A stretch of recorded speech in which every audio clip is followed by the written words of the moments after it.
Burtukaanii mitii hadhaadha mitii hadhaadha kun jaalala mitii maraachaadha. Weellistuu Sittiinaa Abbaaduulaa. Biyya seena qabeettii Jimmaa fi haadha muuziqaa aadaa Oromoo. Weellistuu gameettii Sittiinaa Abbaaduulaa.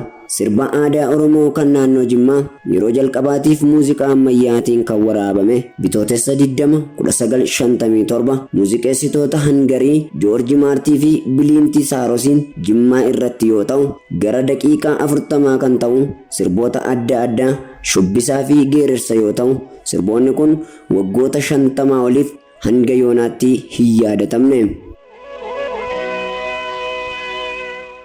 Akkam jirtu kabajamtoota daawwattoota keenya sagantaa barbaachaa keenya irraatiin seenaa aartistii yookaan weellistuu Sittiinaa Abbaaduulaa qabannee isiniif dhiyaanne hanga xumura qophii keenyaatti nu faana turan afeerraa keenya.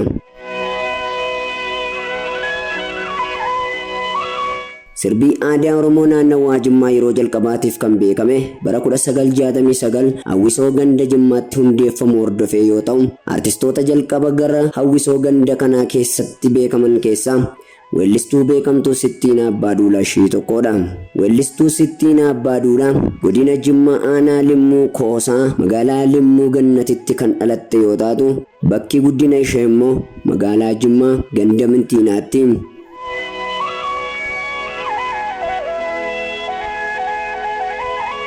Sittiinaan ijoollummaa isheedhaa jalqabdee maanguddootaa fi hawaasa naannoo keessatti sirboota aadaa Jimmaa yeroo sana sirbaman dhaggeeffachaa akka guddatte himti. Weellistuu Sittiinaa Abbaaduulaa bilisaan hawwisoo ganda Jimmaatti hojjechuu ergii jalqabdee booda meeshaalee muuziqaa adda addaa fayyadamuun uummata Jimmaa fi waltajjii irratti sirbuu eegalte. Yeroo gabaabaa keessattis beekamtii argachuu dandeesse. Garee hawwisoo Jimmaa kinat yeroo sanatti hawwisoolee naannoo Jimmaa turan keessa beekamaa ta'uu danda'eera. Sababni isaa inni tokko weellistuu Sittiinaa Abbaaduulaa dandeettii sagalee fi shubbisa addaatiin muuziqaa aadaa Jimmaa waan dhiyeessaa turteefi.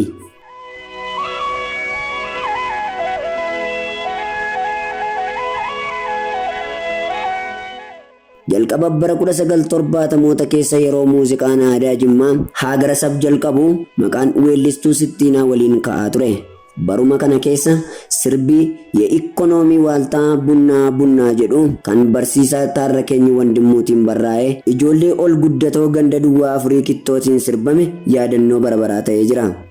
Sittiinaan yeroo hawwisoo ganda Jimmaa waliin turtetti jaalala uummataa horatteetti akkasumas muuziqaa aadaa naannoo Jimmaa irratti hojiiwwan waltajjii adda addaa irratti dhiyeessiteetti. Weellistuu Sittiinaan orkeestara poolisii Jimmaa keessatti weellistuu bahaa kan biraa Almaas Tafarraa waliin ta'uun hojiiwwan waltajjii afaan Oromoo hedduu godina Kafaa, godina Sidaamaa, godina Arsii, godina Baalee fi godina Shawwaatti dhiyeessiteetti. Yeroo kana keessatti weellistuu Sittiinaan aadaa Jimmaa bakka adda addaatti guddisuu keessatti gahee olaanaa taphatteetti. Kunis caalaatti akka beekamtuu fi uummata biratti fudhatama akka argattu ishee taasiseera.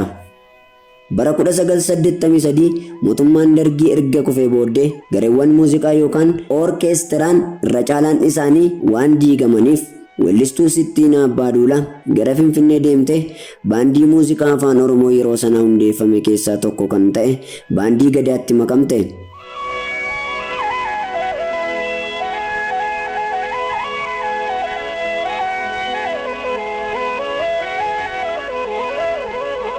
Baandii kana keessatti weellistoota kanneen akka Adam Haaroon, Raayyaa Abbaa Machaa, Abbaba Abbashuu, Zeenuu Mokonnon, Daawit Mokonnon, Muktaar Usmaan, Haayiluu Kitaabaa, Keelloo Meelbaa, Muhammad Sheekaa, Biqilaa Guyyootaa, Shoolee Tafarraa, Kumalaa Addunyaa, Yoosef Gammachuu, Qaasim Adam, Alamaayyoo Mukuriyaa, Dabalaa Damee, Urqunjii Shimbii fi kanneen biroo waliin ta'uun hojjechuu dandeessee jirti.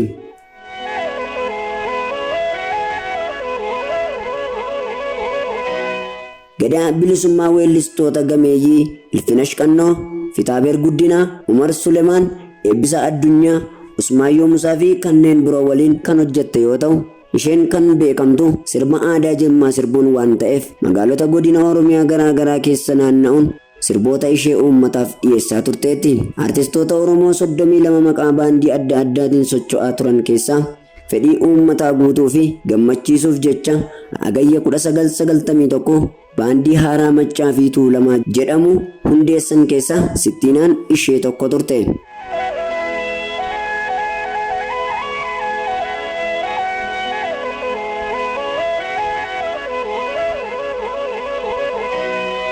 Kufaatii mootummaa Dargii booda gara Finfinnee kan dhufte weellistuu Sittiinaa Abbaaduulaa Gullalleetti aartistoota Oromoo gameeyyii waliin yeroo gabaabaaf hirmaattee kan turte yoo ta'u, qabsoo bilisummaa Oromoo yeroo sana adeemsifamaa ture keessatti hirmaachaa turte. Booda garuu mooraan Gullallee yeroo cufamu aartistoonni gameeyyiin achi keessa turan addaan faca'uun baandiiwwan garaa garaatti makamuun qabsoo isaanii itti fufanii muuziqaa ammayyaa fi aadaa fayyadamuun ergaa uummataaf dabarsuudhaan qabsoo finiinsaa turan. Sagantaa ayyaanaa sagantaa gargaarsa Maccaaf Tuulamaa irratti eebba barattoota yuunivarsiitii Finfinnee irratti baandiin gadaa hojiiwwan muuziqaa aartistoota gameeyyii adda addaa waliin dhiyeessan keessaa tokko weellistuun hangafti Sittiinaa Abbaaduulaa turte.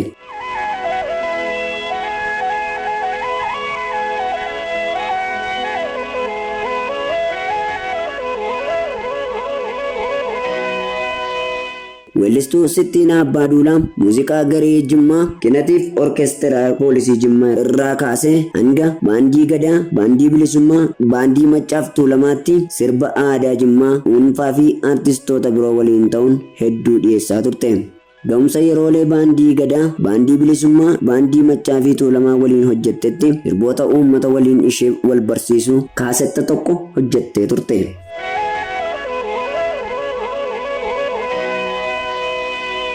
Burtukaanii mitii hadhaadhaa gurraalee ushururuu Oromiyaa bareedduu biyyaa sin waama yaa boonaa yaa ji'aanaaf ba'ii mi'aa dammaa shoolee amma deemuu kiyyaa fi hojiiwwan ishee biroon hedduun uummata biratti jaallatamoodha.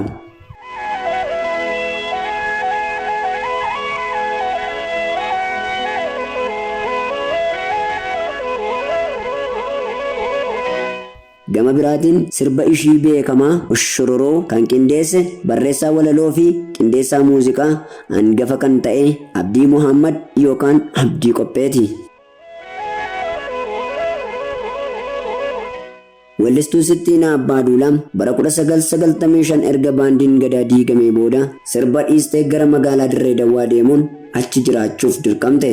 Ergaa hojii muuziqaa dhaabdeen booda rakkina dinagdee hamaa ishee mudate irraan kan ka'e hanga mana namaa hojjechuu kan geesse Sittiinaan dhuma irratti mana hojjechiisaa ishee qulqulleessituu hojjechuuf yeroo turtetti hojjechiisaan gadda guddaa itti dhaga'ame hojii fooyya'aa ta'e akka hojjettu ishee gargaare. Kolleejjii yuunivarsiitii Riiftii Vaalii keessatti qulqulleessituu taatee qacaramte waggootaaf qulqulleessituu taates hojjettee jirti.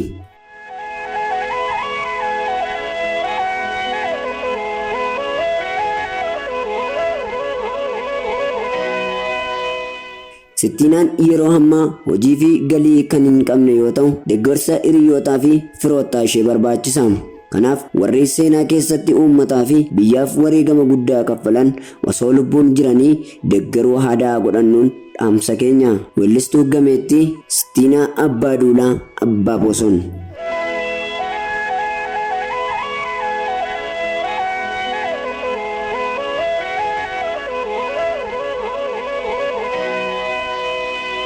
Egaan kabajamtoota hordoftoota keenya qophii barbaacha keenya irraatiin seenaa artistii yookaan weellistuu Sittiinaa Abbaaduulaa kan isiniif dhiyeessine kan hangammaa turan qopheessee kan isinii dhiyeesse an yaadachuu guddatooti. Qophii barbaacha keenyaan seenaa nama biraa qabannee torbee hanga walitti deebinutti turtii gaarii.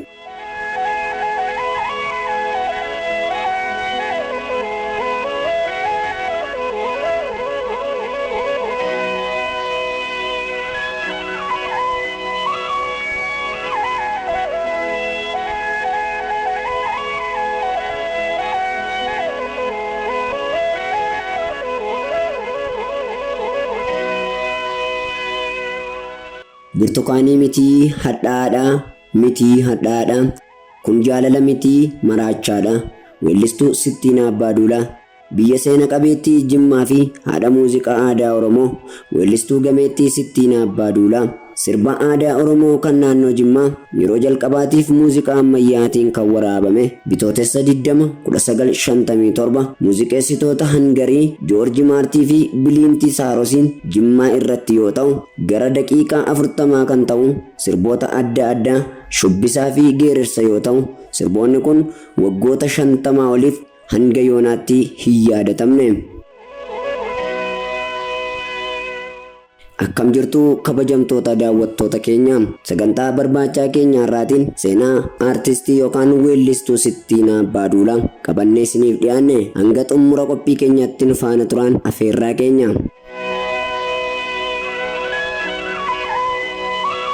Sirbi aadaa Oromoo naannawaa Jimmaa yeroo jalqabaatiif kan beekame bara 1969 hawwisoo ganda Jimmaatti hundeeffamu hordofee yoo ta'u aartistoota jalqaba gara hawwisoo ganda kanaa keessatti beekaman keessaa weellistuu beekamtuu Sittiinaa Abbaaduulaa ishee tokkodha. Weellistuu Sittiinaa Abbaaduulaa godina Jimmaa aanaa Limmuu Koosaa magaalaa Limmuu Gannatitti kan dhalatte yoo taatu bakki guddina ishee immoo magaalaa Jimmaa ganda Mintiinaatti.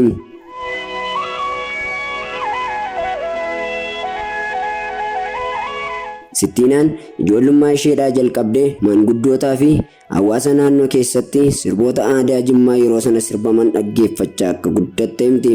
Weellistuu Sittiinaa Abbaaduulaa bilisaan hawwisoo ganda Jimmaatti hojjechuu ergii jalqabdee booda meeshaalee muuziqaa adda addaa fayyadamuun uummata Jimmaa fi waltajjii irratti sirbuu eegalte. Yeroo gabaabaa keessattis beekamtii argachuu dandeesse. Garee hawwisoo Jimmaa kinat yeroo sanatti hawwisoolee naannoo Jimmaa turan keessa beekamaa ta'uu danda'eera. Sababni isaa inni tokko weellistuu Sittiinaa Abbaaduulaa dandeettii sagalee fi shubbisa addaatiin muuziqaa aadaa Jimmaa waan dhiyeessaa turteefi.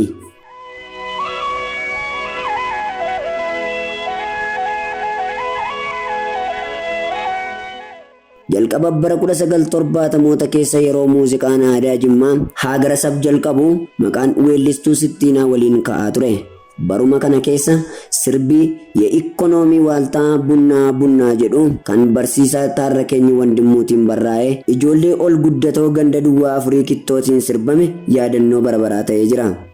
Sittiinaan yeroo hawwisoo ganda Jimmaa waliin turtetti jaalala uummataa horatteetti akkasumas muuziqaa aadaa naannoo Jimmaa irratti hojiiwwan waltajjii adda addaa irratti dhiyeessiteetti.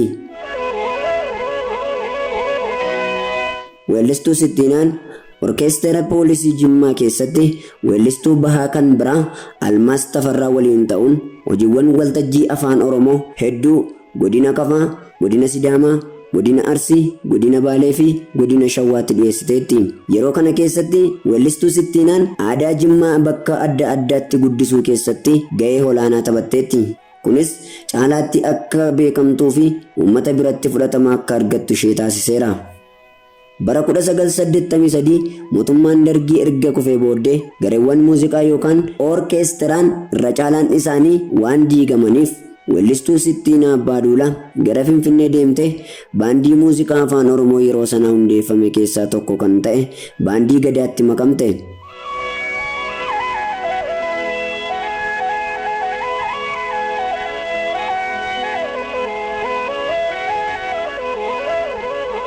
Baandii kana keessatti weellistoota kanneen akka Adam Haaroon, Raayyaa Abbaa Machaa, Abbabaa Abbashuu, Zeenuu Mokonnon, Daawit Mokonnon, Muktaar Usmaan, Haayiluu Kitaabaa, Keelloo Meelbaa, Muhammad Sheekaa, Biqilaa Guyyootaa, Shoolee Tafarraa, Kumalaa Addunyaa, Yoosef Gammachuu, Qaasim Adam, Alamaayyoo Mukuriyaa, Dabalaa Damee, Urqunjii Shimbii fi kanneen biroo waliin ta'uun hojjechuu dandeessee jirti.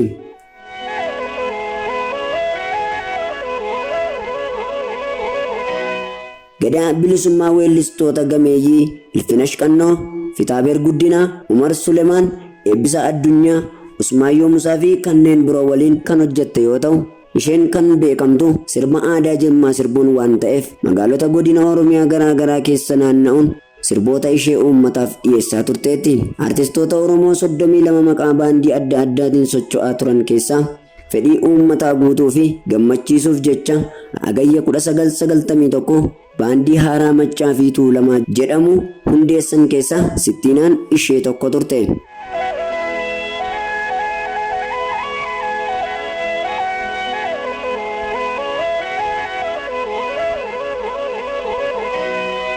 Kufaatii mootummaa Dargii booda gara Finfinnee kan dhufte weellistuu Sittiinaa Abbaaduulaa Gullalleetti aartistoota Oromoo gameeyyii waliin yeroo gabaabaaf hirmaattee kan turte yoo ta'u, qabsoo bilisummaa Oromoo yeroo sana adeemsifamaa ture keessatti hirmaachaa turte. Booda garuu mooraan Gullallee yeroo cufamu aartistoonni gameeyyiin achi keessa turan addaan faca'uun baandiiwwan garaa garaatti makamuun qabsoo isaanii itti fufanii muuziqaa ammayyaa fi aadaa fayyadamuun ergaa uummataaf dabarsuudhaan qabsoo finiinsaa turan. Sagantaa gargaarsa Machaaf Tuulamaa irratti eebba barattoota yuunivarsiitii Finfinnee irratti baandiin Gadaa hojiiwwan muuziqaa aartistoota gameeyyii adda addaa waliin dhiyeessan keessaa tokko weellistuun hangafti Sittiinaa Abbaaduulaa turte.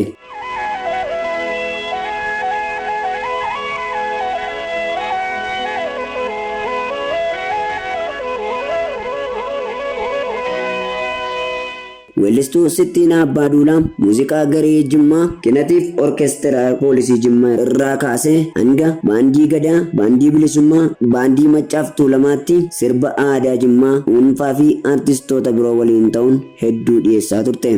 Ga'umsa yeroolee baandii Gadaa, baandii Bilisummaa, baandii Machaa fi Tuulamaa waliin hojjettetti sirboota uummata waliin ishee wal barsiisuu kaasetta tokko hojjettee turte.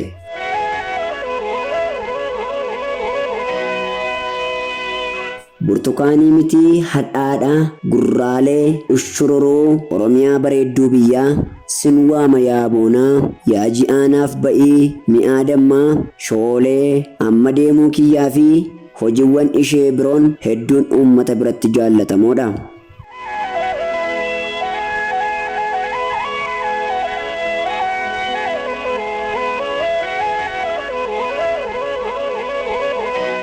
Gama biraatiin sirba ishii beekamaa ushururuu kan qindeesse barreessaa walaloo fi qindeessaa muuziqaa hangafa kan ta'e Abdii Muhammad yookaan Abdii Qopheeti. Weellistuu Sittiinaa Abbaaduulaa bara 1995 erga baandiin Gadaa diigamee booda sirba dhiistee gara magaalaa Dirree Dawwaa deemuun achi jiraachuuf dirqamte. Ergaa hojii muuziqaa dhaabdeen booda rakkina dinagdee hamaa ishee mudate irraan kan ka'e hanga mana namaa hojjechuu kan geesse Sittiinaan dhuma irratti mana hojjechiisaa ishee qulqulleessituu hojjechuuf yeroo turtetti hojjechiisaan gadda guddaa itti dhaga'ame hojii fooyya'aa ta'e akka hojjettu ishee gargaare. Kolleejjii yuunivarsiitii Riiftii Vaalii keessatti qulqulleessituu taatee qacaramte waggootaaf qulqulleessituu taates hojjettee jirti.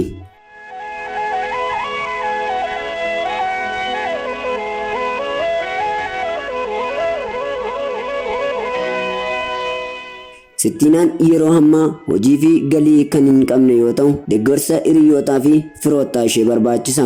Kanaaf warri seenaa keessatti uummataa fi biyyaaf wareegama guddaa kaffalan osoo lubbuun jiranii deeggaruu haa godhannuun dhaamsa keenya. Weellistuu gameettii Sittiinaa Abbaaduulaa Abbaa Bosoon.